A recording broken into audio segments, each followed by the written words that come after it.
बिस्मिल्लाहिर्रहमानिर्रहीम। अस्सलाम वालेकुम। कैसे हैं स्टूडेंट्स? पहले मैंने एक लेक्चर बनाया था, आज सेकंड लेक्चर मैं आपके सामने प्रेजेंट कर रहा हूँ, इंट्रोडक्शन टू प्रोग्रामिंग का। तो इस लेक्चर में हम थोड़ा सा पढ़ेंगे, पहले दो टाइप्स पढ़ेंगे। आसान सा लेक्चर होगा, बहुत ईजी होगा कि सिस्टम सॉफ्टवेयर क्या होता है और एप्लीकेशन सॉफ्टवेयर क्या होता है। ठीक है, सॉफ्टवेयर की दो कैटेगरीज हैं। फिर सी लैंग्वेज की हिस्ट्री पढ़ने जा रहे हैं, बहुत शॉर्ट सी है, इसको पढ़ने की इतनी ज़रूरत भी नहीं है आपको। और फिर डेवलपमेंट इन्वायरमेंट ऑफ सी।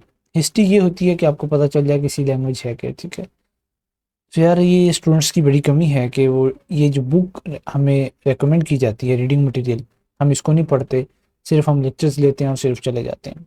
तो फिर पेपर देकर जब आप वर्किंग फील्ड में जाते हैं तो वहाँ आपको कुछ भी नहीं पता होता सिवाय हैंडआउट्स के। ठीक है, तो कोशिश किया करें थोड़ा सा वक्त लेक्चर लेने के बाद या शॉर्ट लेक्चर लेने के बाद आप लॉन्ग लेक्चर ना लें, शॉर्ट लेक्चर ले लें और फिर ये बुक को पढ़ें। इससे इंशाल्लाह आपको काफ़ी फ़ायदा होगा। ठीक है, ये लिखे हुए हैं आगे उसके टॉपिक्स के, ये कवर किए जाएंगे।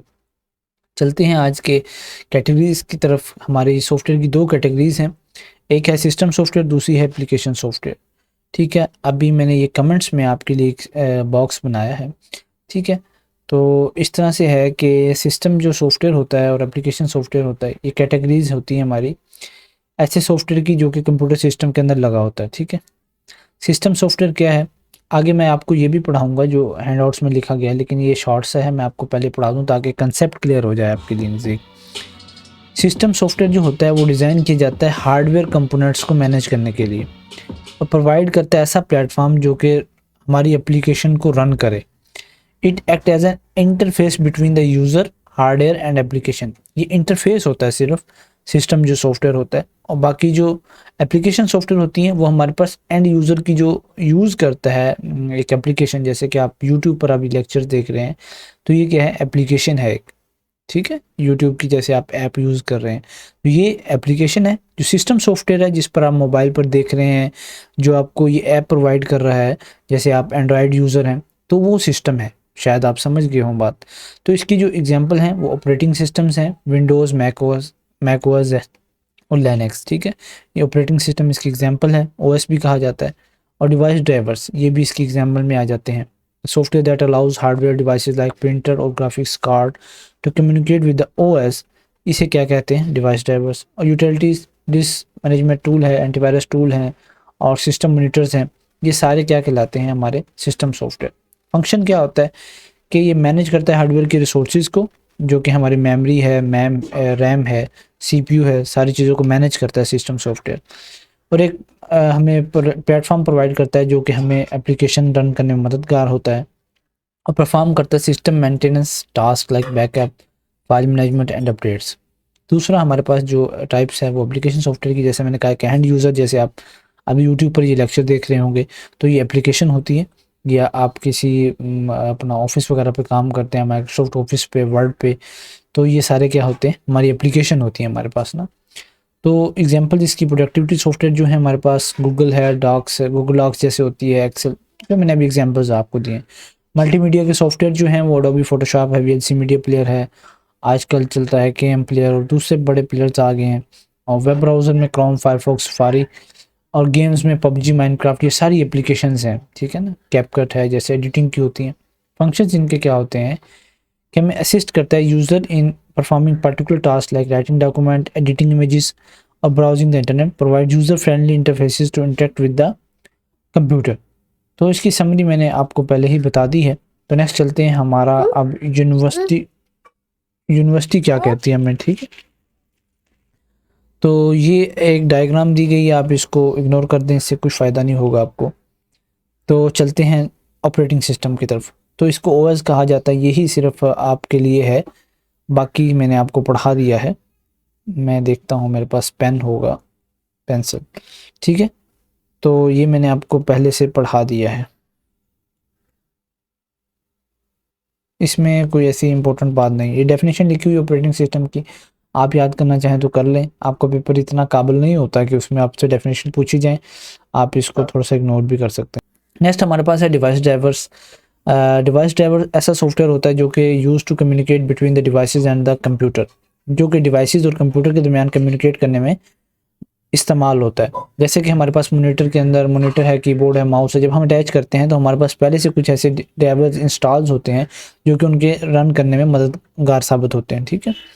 अगर हम कोई न्यू डिवाइस अटैच करते हैं कंप्यूटर के साथ तो हमें ऐसा सॉफ्टवेयर चाहिए होता है जो कि जैसे प्रिंटर इंस्टॉल करते हैं तो प्रिंटर्स के लिए पहले हमें इंटरनेट से, या जब आप प्रिंटर परचेज़ करते हैं तो आपको एक सीडी मिलती है, वहाँ से उसको इंस्टॉल करते हैं तो फिर आपका प्रिंटर चलता है। जैसे एचपी के प्रिंटर्स हैं या जो भी प्रिंटर्स हैं, हर प्रिंटर्स का अपना एक ड्राइवर्स होते हैं, वो इंस्टॉल करने पड़ते हैं, ठीक है। तो nowadays if you see an scanner it comes with TWAIN drivers. ये जो आपका टेवैन है ये एमसीक्यूज में बहुत आएगा, अभी से आप इसको याद कर लें। Technology without an interesting name is called TWAIN. अच्छा, यूटिलिटी सॉफ्टवेयर क्या होते हैं, इसके लिए मैंने इजी आपके लिए ये पैराग्राफ थोड़ा सा लिखा गया है, तो इसको समझने मुश्किल होगी।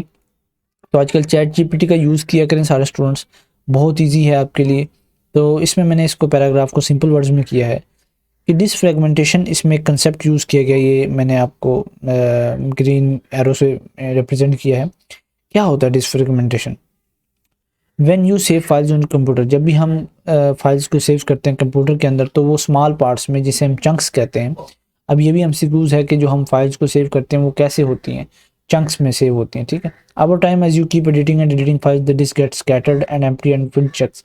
जब आप कंप्यूटर यूज़ कर रहे हैं आप, या क्या कहते हैं मोबाइल यूज़ कर रहे हैं, किसी भी फाइल को आप डिलीट करते हैं या उसको बार बार यूज़ करते हैं, या डिलीट करने के बाद वो कहाँ चली जाती है, हमारे पास एक रिसाइकिल बिन होता है उसमें चली जाती है। तो ये चंक्स बना जाकर वहाँ एक जैसे कहते हैं स्कैटर हो जाती हैं, इकट्ठी हो जाती हैं, और इससे हमारे क्या कहते हैं सिस्टम को स्लो कर देती हैं और काफ़ी वक्त लेती हैं किसी भी प्रोग्राम को चलने में। तो इस फ्रेगमेंटेशन को, ये जो स्कैटरिंग होती है फाइल्स की, इनको ख़त्म करने के लिए एक नाम है डिसफ्रेगमेंटेशन, के इसको टूल के ज़रिए से इसको रिमूव कर दिया जाता है, ठीक है। आगे डिसकम्प्रेशन, इसमें दो कंसेप्ट हैं इस पैराग्राफ में, इसलिए मैंने आपको अलग से समझा दिया। डिसकम्प्रेशन कौन सा टूल है? There is a tool disk compression which reduces the size of file when it saves on the disc.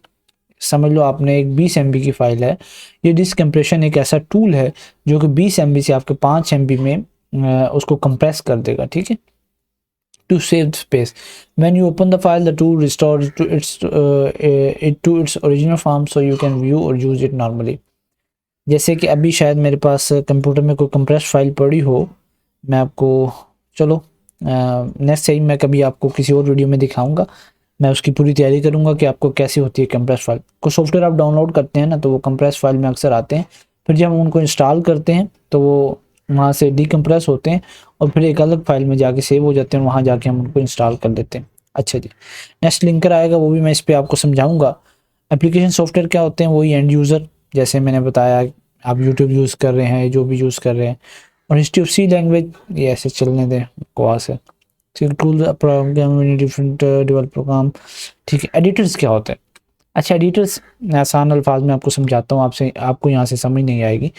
Editors ऐसा टूल होता है, जैसे आजकल हम डेव C++ यूज़ करते हैं, तो ये यहाँ इस बात का बताया गया है कि हम कोई टेक्स्ट एडिटर कोई भी यूज़ करें वो एडिटर्स कहलाए। जैसे वर्ड पैड है और या नोट पैड है, और आप लगा लें माइक्रोसॉफ्ट वर्ड ऑफिस, वहाँ हम ये प्रोग्राम रन नहीं कर सकते। हमें तो सिंपल एक टेक्स्ट चाहिए होता है किसी भी प्रोग्राम को लिखने के लिए, तो आजकल डेव C++ है, VS कोड है, तो हम उनको यूज़ करते हैं, ये एडिटर्स होते हैं। और कंपाइलर और इंटरप्रेटर क्या होता है? जब भी हम कोड को राइट करते हैं, हम इंग्लिश में राइट करते हैं, और कंप्यूटर जो है वो ज़ीरोज़ एंड वंस की लैंग्वेज को समझता है, और तो फिर उसको कन्वर्ट करने के लिए हमें चाहिए होता है ट्रांसलेटर। जो ट्रांसलेटर दो किस्म के होते हैं, इंटरप्रेटर होता है और कंपाइलर होता है, ठीक है। इंटरप्रेटर वो होता है जो कि हम किसी भी प्रोग्राम को रन करते हैं, मैं आपको यहाँ से सुनाता हूँ। Interpreters translate the program line by line, ठीक है, ट्रांसलेट करता है प्रोग्राम को लाइन बाय लाइन, और कहीं भी एरर आएगा तो ये उसको एरर को, इसको मालूम हो जाएगा कि एरर आ चुका है, लेकिन ये प्रोग्राम चलता रहेगा और ये सेकंड लाइन को रीड करेगा, इस तरह पढ़ता रहेगा। और जब प्रोग्राम बिल्कुल ये सारा पढ़ लेगा, बेशक 200 लाइन का है, 300 लाइन्स का है, पढ़ के फिर बताएगा कि ये एरर हमारे पास आया।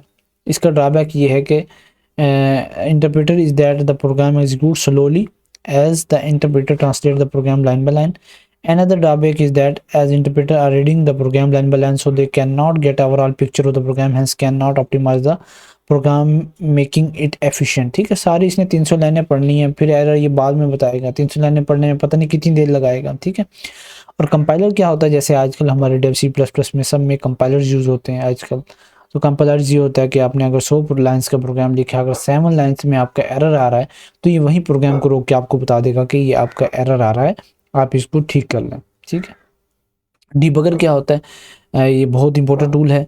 Every programmer should be familiar with this. Debugger is use to debug the program, के जैसे आपने कोई प्रोग्राम लिखा है और उसके अंदर कोई गलती है, तो ये उस गलती को दुरुस्त करने में थोड़ा सा मददगार साबित होता है, इसको डीबग कहते हैं। ठीक है, लिंकर क्या होता है, जैसे अभी मैं आपको इधर से बताऊंगा लिंकर क्या होता है। ठीक है, linker is a program used in software development that combines different parts of program like object files into single executable file. अच्छा, जब भी हम प्रोग्राम राइट करते हैं C and C plus plus में, तो वो कंपाइल्ड हो जाता है ऑब्जेक्ट फाइल में। किस में हो जाता है, कोड ऑब्जेक्ट फाइल्स में कंपाइल हो जाता है, which contain machine code। ठीक है, however the program is usually divided into multiple files or modules and these modules often need to work together। ठीक है, तो ये जनाब हमारा एक होता है लिंकर। ये आपको एग्जांपल से मैं भी समझाता हूँ। आपने प्रोग्राम कोई भी है main CPP and math CPP file में सेव किया। ठीक है, अब जो कंपाइलर था उसने both the files into object files में इनको सेव कर दिया, जो उसने बनाया मेन हो एंड मैथ हो। ठीक है, ऑब्जेक्ट फाइल, ये ओ का मीन क्या है, object. The linker then takes these object file. Linker क्या करेगा, इन ऑब्जेक्ट फाइल को लेगा और इनके दरमियान जो रेफरेंस होंगे उनको रिजोल्व करेगा और फंक्शन बना देगा, like a function call from main CPP to math CPP and produce executable file. एक नई फाइल बना देगा जिसे हम कहेंगे प्रोग्राम EXE। हम अगर 500 लाइन का भी कोई कोड लिख रहे हैं तो उसको प्रोग्राम में कैसे कन्वर्ट करेंगे, उसके लिए चाहिए लिंकर। आप थोड़ा सा होंगे कि यहाँ 4 लाइनें लिखी हुई, मैंने थोड़ा सा आपको 2-3 मिनट लगा के ये बात समझाई है।